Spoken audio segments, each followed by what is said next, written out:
Oi, eu vou falar hoje então, ainda num contexto de entender melhor o café e o álcool e como essas substâncias interagem entre si e causam vícios, em especial na minha experiência, minha experiência comigo mesmo, né? Porque a experiência pode ser observando o outro, a experiência pode ser comigo mesmo.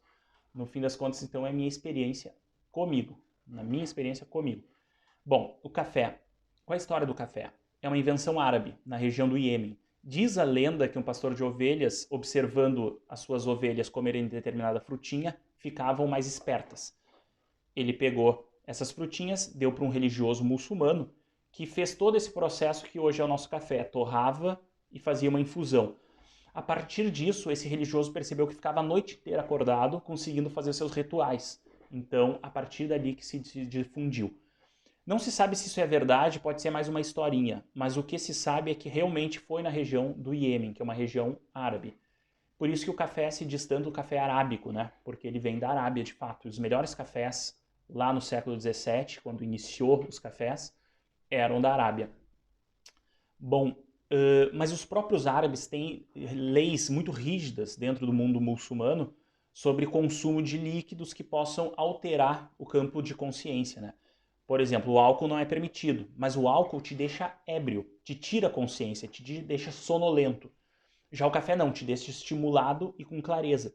Então os árabes se perguntaram: será que o café é que nem o álcool e tem que ser proibido? E teve um grande debate lá na região deles naquela época. No fim das contas, acabou sendo permitido.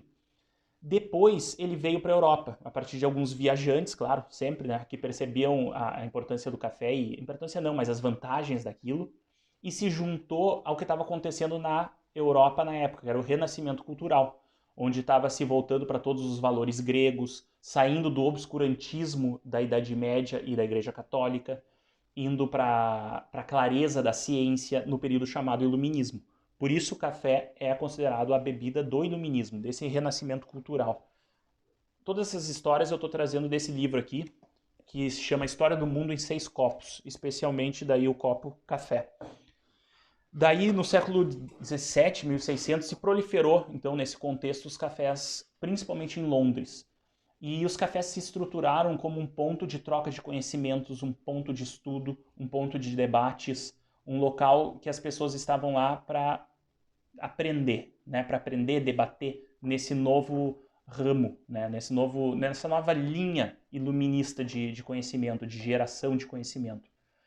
Para entender na época o que se bebia muito. Bebia muita cerveja e muito vinho, mesmo de manhã cedo, porque a água nas grandes cidades não era confiável, ela podia estar contaminada. E a probabilidade, pelos processos mais rígidos de fermentação da cerveja e do vinho, era muito menos provável que ele estivesse contaminado. Então as pessoas de fato tomavam cerveja fraca e vinho fraco de manhã cedo.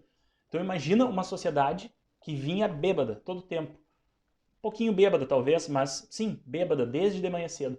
Então o café ajudou muito a quebrar com isso e trazer, em vez de ebriedade, trazer concentração, trazer clareza. E ajudou todo esse movimento iluminista de olhar para a ciência, olhar para o debate, olhar para as informações que estavam começando a surgir naquela época. O café foi muito importante nesse movimento, foi a bebida, né, desse movimento. Porém, também teve no mundo cristão uma pergunta se deveriam ou não deveriam tomar café, porque era uma bebida árabe, né? Em contraponto à cerveja e o vinho, que era uma bebida cristã. Mas diz a história que o Papa Clemente o oitavo, ele mesmo tomou o café, adorou e falou, podem tomar. E ali o café começou a proliferar. Bom, mais recentemente, no contexto da Revolução Industrial, onde as pessoas precisavam muita onde as pessoas começaram a trabalhar com trabalhos mais repetitivos e mais dentro de indoor, né? O café também foi importante para estimular esses trabalhadores a trabalhar mais, que é a invenção do coffee break. Hoje o coffee break é uma coisinha bonitinha, né? Vamos comer uns pãezinhos, conversar, trocar umas ideias, um brainstorm. Hoje até pode ser isso, mas na época que o coffee break foi estimulado, foi estabelecido, era simplesmente para aqueles trabalhadores que estavam começando a ficar cansados, tirassem tantos minutos para tomar café. Não diria para descansar, entende? É para tomar café e para ficar estimulado de novo, acordar. Então é um doping, de certa forma. É um doping e esse ponto, para mim, aqui é muito importante. Doping, dopar para ficar estimulado e continuar, no caso, trabalhando. Bom, essa é a história do café e ele está totalmente, hoje em dia, né, está totalmente dentro da nossa cultura. Nós, inclusive, falamos, vamos tomar um café da manhã, né, em português. Em outras línguas, o pessoal fala diferente, normalmente fala desajuno, né, desayuno, desjejum, breakfast. Breakfast significa literalmente a quebra do jejum, né. Então, é isso. É isso que eu queria passar hoje sobre a história do café.